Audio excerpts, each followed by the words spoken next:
I never imagined I'd become one of those stories. You know the kind.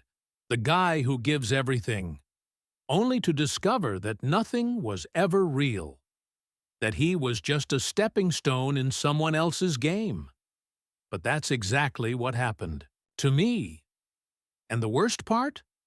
I didn't find out until the moment I was supposed to say I do. My name is Daniel, and up until a few weeks ago, I thought I was the luckiest man alive. I had a great job in finance, lived in a decent apartment downtown, and most importantly, I was engaged to the woman of my dreams. Her name was Alyssa. Tall, striking, with these hypnotic green eyes that could silence every thought in my mind. We met 6 years ago at a networking event, and from that night on, she became the center of my world. It started innocently enough. She forgot her purse at the event. I chased after her to return it, and she smiled like I'd just handed her the world. We had drinks the following week, then dinner, then… I blinked, and suddenly she was in my apartment every weekend, then every night. She was magnetic, the kind of person who walks into a room and pulls attention without even trying. I wasn't stupid, or at least I didn't think I was. I noticed little things, like how she never really talked about her past, how her job as a freelance designer somehow paid for luxury handbags and first-class tickets. But I told myself it didn't matter. I loved her. And love, I believed, meant trust, even when it didn't make sense. Over time, she began to mold herself into exactly what I needed. When my mother passed away, she was my rock. When I got promoted, she threw me a party I didn't even know I needed. She knew my favorite wine, my quirks, my dreams, and echoed every one of them like they were her own. Looking back now, I wonder how much of it was genuine. Things escalated fast. Within a year, we moved in together. She left her studio behind and slowly transitioned into my space. My routines became our routines. My money became our money. I gave without thinking, because every time I looked at her, I felt like I was looking at my future, and she made sure I never questioned it. She was so good at making me feel chosen, like I was different from every other guy she could have had. I fell harder with every month, and by year 4, I proposed. She cried. God, she cried like I'd handed her the universe. I believed every tear. I kissed her on that candlelit balcony and promised her forever.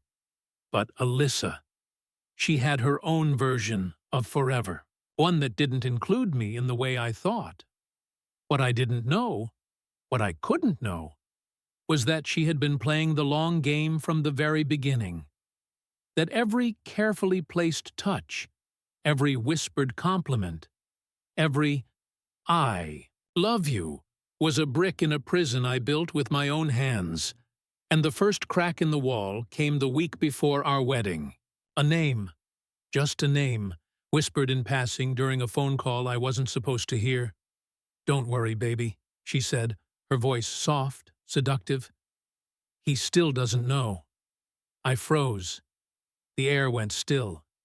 My heart, the one she claimed to love, cracked in that exact moment. And I knew I had to find out the truth, no matter how much it destroyed me. I should have confronted her right away. That's what a smarter man would have done. Ripped the truth out while it was still fresh, while the lie was still raw. But I didn't. I did what I always did with Alyssa. I doubted myself before I ever doubted her. Maybe I misheard. Maybe it was a joke. Maybe baby was just how she talked to people. But deep down, in a place I didn't want to admit existed, I knew. That wasn't a friendly call. That wasn't an innocent conversation. There was something behind her tone. Soft, intimate, careful. Like she'd been rehearsing it her whole life. That night, I watched her sleep beside me, curled up in my shirt like she belonged there. And I remember thinking, if she's lying, how long has she been lying? I started paying attention. Next morning, while she was in the shower, I opened her laptop. I never do that. But this time, I told myself I had a right. I wasn't snooping. I was surviving. At first, nothing. Just Pinterest boards for wedding ideas, emails from vendors, group chats with her bridesmaids. But then I noticed a folder buried inside her downloads. No label, just a string of numbers. Inside, dozens of screenshots, bank transactions, text messages, photos of me, notes about my income, my schedule, my clients, notes about my passwords. Every click felt like another cut across my chest. She'd been documenting my life like it was a business plan, like I was some long-term investment. One of the files was a spreadsheet labeled Exit Plan. My name was at the top. Her milestones were listed underneath. Things like move in, complete, financial dependency, in progress, prenup status, not required, success. Wedding date, confirmed. I felt sick. The Alyssa I thought I loved wasn't real. That night, I tried to act normal. We watched Netflix, ordered Thai food, and she curled up next to me like she always did. Only now I noticed it. How rehearsed it was. How she knew exactly when to laugh, when to touch my hand, when to look at me with those eyes that once convinced me I was everything. But I couldn't sleep. At 3:17 a.m., I got up and went into the guest room. And that's when I opened her phone. She always used the same password. My birthday. My mistake, apparently. The first message thread I opened made my blood run cold. Still no clue, she'd written. He's eating it up like always. 2 more weeks, and I'll be free. Free? From me? I kept scrolling. There were photos of her with another man. They weren't just selfies, they were intimate. Beach trips, hotel beds, dinner dates. One of them was dated a week after our engagement party. She was in my dress, with his arms around her. I wanted to scream, to destroy something, but I couldn't wake her. Not yet. I needed to understand what this was, who he was, why I had become a stepping stone in this elaborate scam. And then I found it. A message she'd sent him just days before. After the wedding, we disappear. He has no idea what's coming. That was the moment I knew. She didn't just use me. She was about to ruin me. The worst part of betrayal isn't the lie. It's realizing that the entire truth was built on top of it. Every kiss, every whisper, every supposed "I love you." They weren't moments, they were moves, and I was just another piece on her board. I stared at that message. He has no idea what's coming. And time folded in on itself. Every red flag I'd ignored came flooding back. The sudden trips she'd take for work. The way she never introduced me to her family. The calls she always took in another room. How could I have been so blind? I spent the next few days pretending, smiling, laughing, talking about the wedding as if it were still the happiest moment of my life. Meanwhile, I was collecting evidence, printing everything, backing up files, taking pictures of every message, every document, every photo. I needed proof, not just for myself, but in case this turned into something bigger. And deep down, I knew it would. I kept asking myself one question. Why marry me if she already had someone else? The answer came one night while she was out getting drinks with a friend.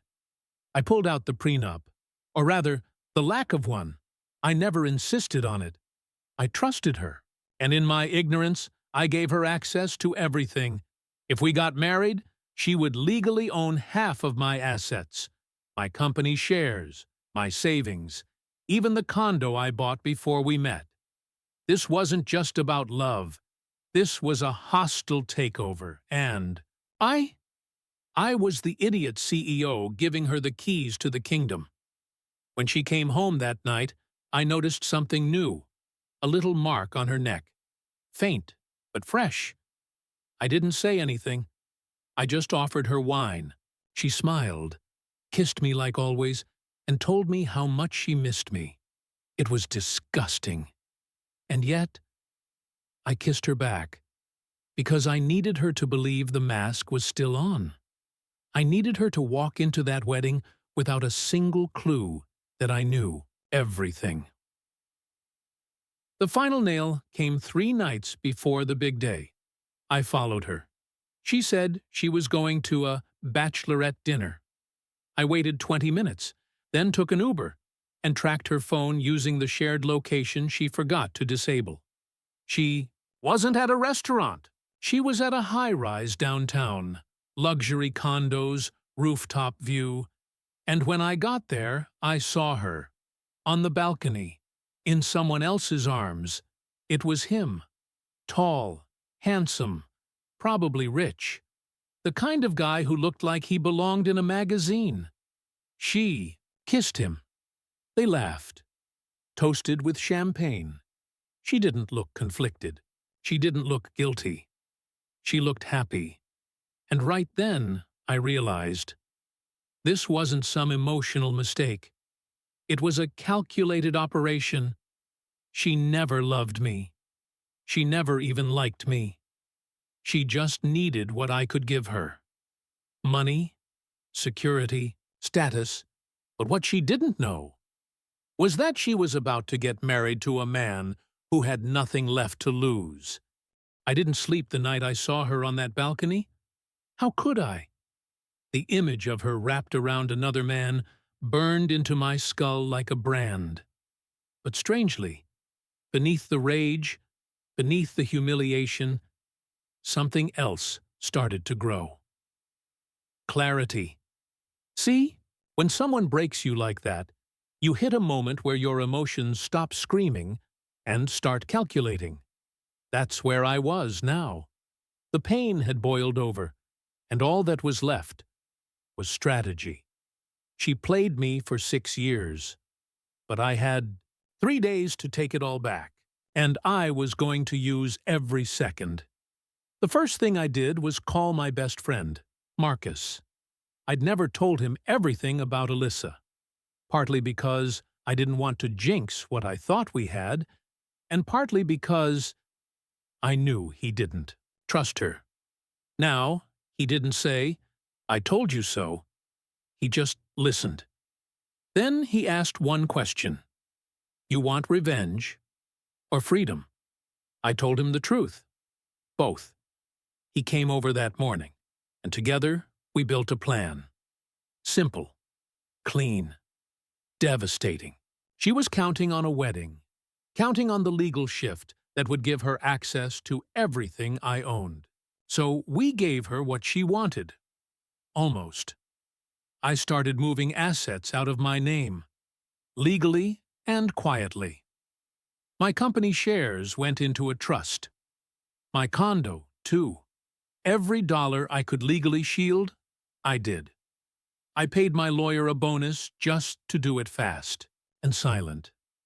No alerts, no flags. I was still smiling, still holding her hand, still planning the menu and seating charts. And she was glowing. It was like watching a movie in reverse. I could see her rehearsing the last few days of her performance, putting the final touches on the illusion, the affectionate touches, the wedding day, stress, the tears of joy, all of it, weaponized. But I wasn't playing her game anymore. I was writing my own ending. 2 days before the wedding, I hired a private investigator, not just to dig into her, but into him. the man she was really in love with. I needed to know who he was, what he did, and most importantly, what they were planning. Turns out, I didn't have to wait long. The PI called the next morning. His name was Brandon Voss, tech startup guy, failed 2 companies, deep in debt, recently evicted, no assets in his name. Alyssa had been bankrolling him with my money. They were going to get married after me. The plan was simple: use me, cash in, and leave. But here's where it got truly insane. Brandon had priors, fraud, identity theft, wire scams. Alyssa wasn't just lying to me, she was likely his accomplice. I wasn't just engaged to a liar, I was engaged to a criminal. So I did the only logical thing. I called the police, told them what I'd found, gave them the files. They told me they'd investigate, but it could take time. Bureaucracy, they said. So I asked, what if I caught them in the act? The officer paused. If you had evidence of her conspiring to defraud you during the ceremony while under oath, that would be something. And just like that, I had my new plan. I was going to walk her down the aisle, let her smile in front of our friends, let her say, I do. And then I'd destroy her, right there, in front of everyone. The morning of the wedding arrived like a cold slap. I woke up feeling numb, like I was watching everything happen through someone else's eyes. The ceremony hall was already buzzing with guests, flowers, cameras, the whole picture-perfect fantasy. And Alyssa? She was radiant.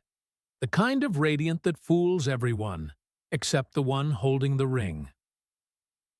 As I got ready, Marcus texted me a final update. Brandon had been spotted near the venue, waiting, watching, probably ready to crash the party. I swallowed hard. This was bigger than I thought, but there was no turning back. Not after everything I'd done to protect myself. When I arrived at the venue, she was waiting at the altar. Her smile was flawless, her eyes shining with excitement. I took a breath and walked toward her, rehearsing every word, every look. Remembered the first time I saw her in that dress, months ago in the bridal shop.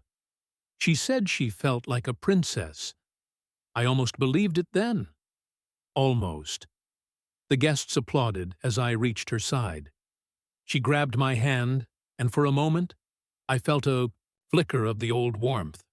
But it was a lie, a performance. The ceremony started. Vows exchanged. Rings slipped on fingers. Everyone was watching, hanging on every word. And then it happened. Right when the officiant asked, "Do you take this man to be your lawfully wedded husband?" I saw her glance sideways at her phone, the same phone that held all her secrets. I knew then that Brandon was ready. I pulled out my phone, discreetly sent a message to Marcus. Now. Suddenly, a commotion. Doors burst open. Police officers streamed inside. The crowd gasped.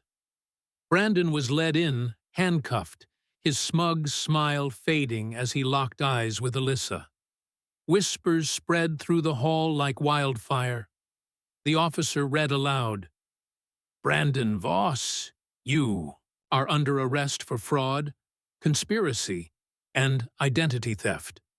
Alyssa's face went pale. She looked at me, desperate, pleading. But I was done. The wedding turned into a courtroom drama in seconds. The guests, stunned, whispered about betrayal, lies, and heartbreak. And me? I stood there, finally free, free from the lies, free from the mask, free to rebuild. But even as the officers took them both away, I knew the real battle was just beginning. Because some wounds don't heal with justice. They fester. And revenge was still on my mind. The silence after the chaos was deafening. Guests slowly left the hall, their whispers fading into the night. But I stayed behind, alone with my thoughts, the empty space where my future was supposed to be. I felt numb, but also strangely alive. The truth had set me free, but freedom wasn't painless. It was raw, and it was lonely. My phone buzzed, Marcus checking in. "We got the proof. The cops are on it. You did good." I wanted to believe him, but all I could think about was how close I came to losing everything. How Alyssa had almost destroyed me. Not just financially, but emotionally. I replayed every moment we shared, trying to separate the truth from the lie. Had any of it been real? Or was it all a carefully scripted act? For days, I avoided everyone. Friends, family, even work. The only thing I did was sit in my empty apartment, staring at the walls, trying to rebuild my shattered trust in myself. But one night, as I was scrolling through old photos, I stopped. There was one picture, me and Alyssa, laughing, completely happy. No sign of the darkness I'd uncovered. And for a brief second, I allowed myself to remember. I wasn't broken because of her. I was broken because I'd stopped believing in my own worth. That night, I made a promise. No more pretending. No more ignoring the signs. I was done being a victim.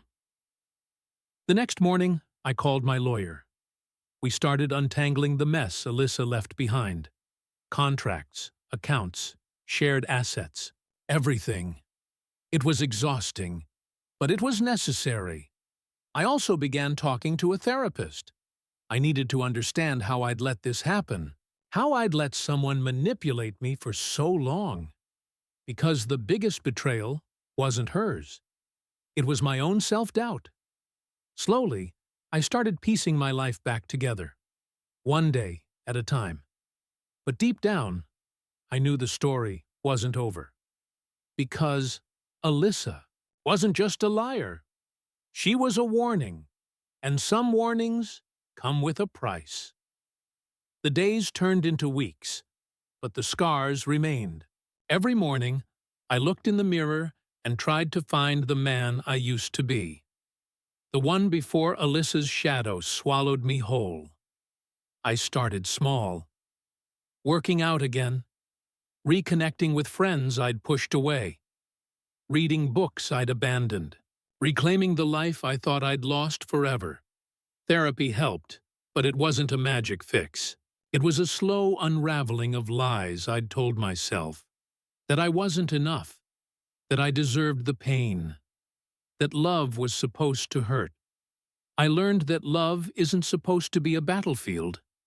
It's supposed to be a sanctuary. And I vowed to build one for myself. Work became my refuge. I threw myself into projects, meetings, and late nights. I started a new company initiative, one that focused on transparency and trust, the very things I'd been robbed of. And while I was busy building a new future, news about Alyssa and Brandon spread like wildfire. She'd been arrested on multiple charges. His court date was set for months later. But the public wasn't interested in the truth. They only wanted drama. The tabloids painted her as a villain, me as the tragic victim. And while some found sympathy for me, others whispered that I was naive, that I should have seen it coming. I ignored them all, because I knew my truth. One night, a letter arrived. No return address. Inside, a single sentence. "You think this is over? Think again." I felt a chill. Someone wanted to keep the game going, and I wasn't about to let them win. That letter haunted me. Its words echoed louder every day. "You think this is over? Think again." Who was behind it? Alyssa? Brandon? Or someone else I hadn't yet seen? I started noticing little things. My car parked a little too long. Outside my apartment, unfamiliar faces in the cafe, anonymous calls that went straight to voicemail. Paranoia? Maybe? Or maybe the game had only just entered a darker phase. I told Marcus everything. He insisted on hiring extra security and keeping me on high alert. But I couldn't live like a prisoner in my own life. One evening, as I walked home late, I felt eyes on me. A shadow detached itself from an alley. A figure approached. Heart pounding, I braced myself. But it wasn't Alyssa or Brandon. It was someone I never expected. "Do you want to know the truth?" the stranger asked, voice low and urgent. I hesitated, but nodded. They pulled out a file. Inside were photos, messages, proof of a conspiracy deeper than I'd imagined. Alyssa wasn't just greedy. She was a pawn. Someone much bigger was pulling the strings. Suddenly, the stakes were higher than ever. This wasn't just about a wedding. This was a war, and I was right in the middle of it. The file shook me to my core. Names, dates, wire transfers, connections I never could have imagined. Alyssa was just one piece of a sprawling web of lies. The stranger introduced himself as Ethan, a former insider who had turned whistleblower. He explained that a powerful group had orchestrated everything, using people like Alyssa and Brandon to manipulate and control. I felt anger, betrayal, but also a spark, a fire to fight back harder than ever. We made a pact. I'd expose them. They'd provide evidence. It was dangerous, but I was beyond fear. Over the next days, I worked closely with Ethan, gathering proof, making contacts, and planning a public reveal that would shatter their empire. I realized this was no longer about personal revenge. This was about justice, about reclaiming my life, and protecting others from the same fate. And the wedding? It was just the beginning. The day of the reveal arrived. I stood in front of a packed room. Journalists, lawyers, friends. My heart pounded, but my voice was steady.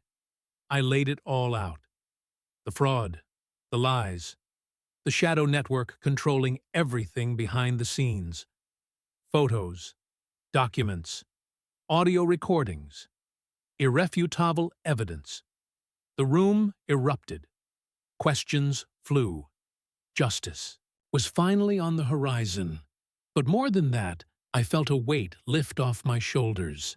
The pain of years, the betrayal, the heartbreak, all transformed into strength.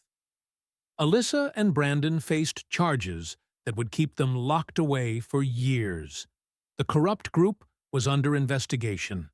And me? I walked out that day not as a victim, but as a man reborn. I learned that sometimes the deepest wounds lead to the strongest comebacks. And that truth, no matter how painful, is always worth fighting for. Because in the end, she used me for years. But I found out, and I won.